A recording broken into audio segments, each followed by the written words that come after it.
Okay, it's time to make our activity schedule or a chore board.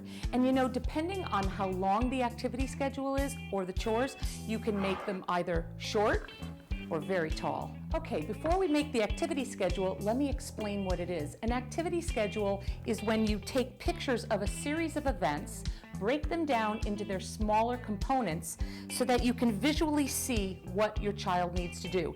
In this case, this is an activity schedule of what a child is going to do perhaps when they get home from school. So this shows coming home from school,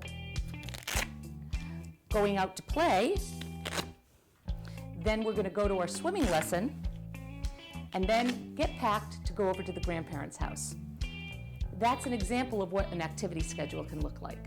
So before we move on to show you how to actually make it, there's one more feature on the activity schedule I want to show you. The question is, what do you do with the icons? Well, there's a couple of things that you can do. You can either attach a container like this, or you can fashion a pocket on the back, and I'll show you how to do both.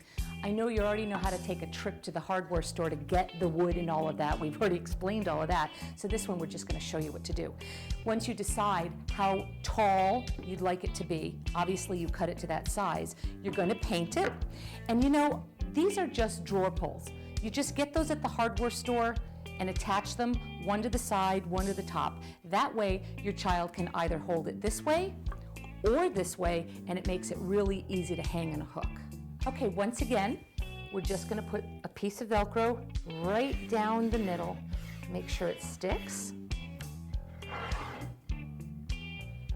So as I said, there's a couple of ways to make the pocket for the icons.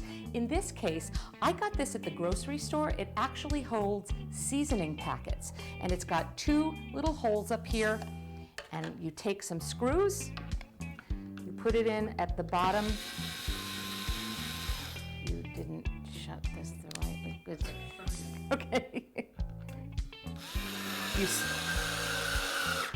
Now don't put the screw in all the way, because you're going to want to take this and be able to just pop it on like that.